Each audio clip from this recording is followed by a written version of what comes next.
Hi guys! Welcome to my channel vlog with Ruchita. ఈరోజు మా చెల్లెతోటి నేను నువ్వులుండలు చేపిస్తున్నాను. అంటే తను చాలా బాగా చేస్తుంది స్వీట్స్. అందులో నువ్వులుండలంటే నాకు చాలా ఇష్టం. ఎందుకంటే తను పాకంతో చేయదు, బెల్లం పౌడర్‌తో చేస్తుంది వెరైటీగా. ఓన్లీ 3 ఇంగ్రీడియెంట్స్ తోటే మొత్తం ప్రాసెస్ అంతా కంప్లీట్ చేస్తుంది 10 మినిట్స్‌లో అలా. సో, ఈ నువ్వులొచ్చేసి మేము పండించినవే.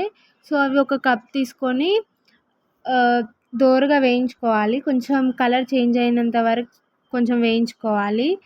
ఓన్లీ హై ఫ్లేమ్‌లో పెట్టొద్దు మనం. లో ఫ్లేమ్‌లోనే పెట్టుకొని అవి కొంచెం కలర్ చేంజ్ అయ్యేదాకా ఉండాలి. సో, అవి చేంజ్ అయిన తర్వాత మనము అవిటిని చల్లారిన దాకా ఆగాలి. అంటే వెంటనే మనం గ్రైండర్ పట్టుకోవద్దు. కొంచెం చల్లారిన తర్వాత గ్రైండర్ పట్టుకోవాలి. అవి మనం గ్రైండర్ పట్టుకునేటప్పుడు కొన్ని పక్కకు తీసుకోవాలి. ఎందుకంటే మనం బాల్స్ కట్టుకునేటప్పుడు అవి కొన్ని వేసుకొని కట్టుకోవాలి. సో, కొన్ని పక్కకు పెట్టుకోవాలి.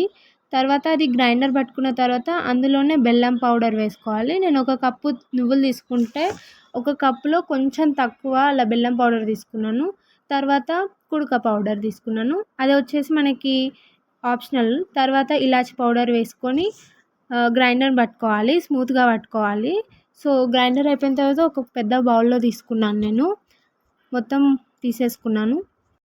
ఇంతకుముందు మనం నువ్వులు తీసుకొని పెట్టుకున్నాం కదా కొన్ని, అవి కూడా మనము ఈ పౌడర్‌లోకి యాడ్ చేసుకొని మంచిగా మిక్స్ చేసుకోవాలి. దాని తర్వాత కొంచెం నెయ్యి ఇందులో యాడ్ చేసుకోవాలి. సో, ఇక్కడ మేము యూజ్ చేసే నెయ్యి ఇంట్లోనే ప్రిపేర్ చేసింది. సో, అది కొంచెం యాడ్ చేసుకోవాలి. వేడి చేసుకొని యాడ్ చేసుకోవాలి. మనం బాల్స్ కట్టుకునేటప్పుడు కూడా నెయ్యి చేతిలోకి కట్టుకొని బాల్స్ కడితే తొందరగా అయిపోతాయి బాల్స్. సో, ఎంతమంది ఇలా సిస్టర్‌తో చేసేవి అంటే చాలా ఇష్టమో కామెంట్ చేయండి. నాకైతే మా చెల్లె స్వీట్స్ చాలా బాగా చేస్తుంది. నాకు ఏ స్వీట్స్ రావు. సో, తనే బాల్స్ కట్టింది మొత్తం. చాలా మంచిగా రౌండ్‌గా కట్టింది. అన్నీ కట్టేసిన తర్వాత ఫ్రిడ్జ్‌లో పెట్టుకోవాలి. 1 డే మొత్తం ఫ్రిడ్జ్‌లో పెట్టుకుంటే కొంచెం అలా గట్టి పడతాయన్నమాట. సో, నెక్స్ట్ రోజు స్టోరేజ్ బాక్స్‌లో పెట్టేసుకోవాలి. స్టోరేజ్ బాక్స్‌లో పెట్టుకున్న తర్వాత మనము 10 డేస్ అలా స్టోర్ చేసుకోవచ్చు. టేస్ట్ అయితే చాలా బాగుంటాయి. మీరు కూడా ఒకసారి ట్రై చేయండి. Like, please share like, and share and subscribe to my channel. Bye bye.